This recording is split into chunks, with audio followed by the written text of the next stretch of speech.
السلام علیکم ورحمۃ اللہ وبرکاتہ۔ فرشتوں کن کے لیے دعا کرتے ہیں؟ رسول اللہ صلی اللہ علیہ وسلم نے فرمایا، جو شخص مسلمان اپنے مسلمان بھائی کے لیے اس کے غیر موجودگی میں دعا کرتا ہے تو فرشتے اس کے لیے کہتے ہیں کہ تجھے بھی وہی کچھ ملے گا۔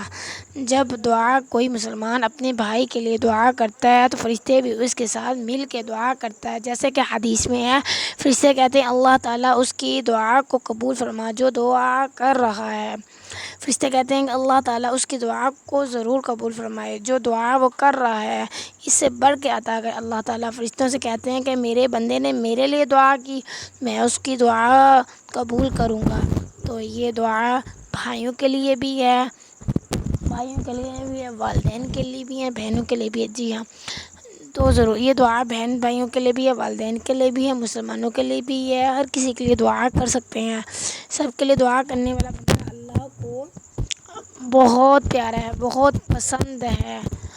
اللہ تعالیٰ فرماتے ہیں جو لوگ اپنے بھائیوں کے لیے دعا کرتے ہیں اللہ تعالیٰ اس کی دعا کو قبول فرمائے گا۔ سورہ مائدہ میں یہی بات ارشاد فرمائی ہے، اللہ تعالیٰ میری یہ دعا ضرور سنے گا۔ آپ کی دعا اللہ تعالیٰ کو کبھی نہ کبھی ضرور پہنچے گا۔ آپ کی دعا میں فرشتے دعا کرتے ہیں، اللہ تعالیٰ کی رحمت بھی شامل ہو جاتی ہے۔ کیا آپ بھی چاہتے ہیں یہ ہم دعا پڑھیں؟ فرشتے انسان کے لیے دعا کر رہے ہیں، اس کی دعا کو ضرور قبول کرے گا۔ انسان کے لیے کس چیز کو دعا کرنی چاہیے؟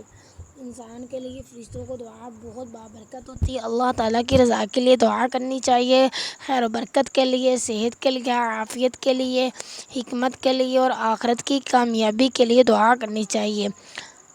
تو آپ بھی دعا خاص کیا کریں اپنی فیملی کے لیے، اپنے ارد گرد بھائیوں کے لیے خاص طور پہ۔ فرشتوں کی دعا بہت خاص ہے، وہ ہمارے لیے یہ دعا کرتے ہیں اللہم اغفر لی وارحم، اللہ مجھے معاف فرما، مجھ پہ رحم فرما۔ فرشتوں کی یہ دعا آپ کے لیے قبول ہوگی، اللہ تعالیٰ آپ پر رحم کرے گا۔ اب آپ کے لیے دعا کرنے والے فرشتے ہمیشہ آپ کے ساتھ رہیں گے، آپ کی دل کی بات سنیں گے۔ فرشتے آپ کے دل کی بات سنیں، اللہ تعالیٰ سے یہ پوچھیں گے کیا آپ بھی اس سے خوش ہیں، آپ اس سے راضی ہیں؟ تو اللہ کو بہت زیادہ پسند ہے کہ بندہ دعا مانگے۔ آج ہم ابتدا کرتے ہیں دعا کی طرف۔ ما من عبد مسلم یدعو لأخیہ بزر الغیب الا قال الملک ولک بمثل۔ ما من عبد مسلم یدعو لأخیہ بزر الغیب الا قال الملک ولک بمثل۔ آپ چینل کو سبسکرائب بھی کیجیے گا، لائک بھی کیجیے گا۔ اللہ سے دعا ہے اللہ ہماری دعاؤں پہ کن کی مہریں لگا دے، اللہ ہم سے راضی ہو جائے۔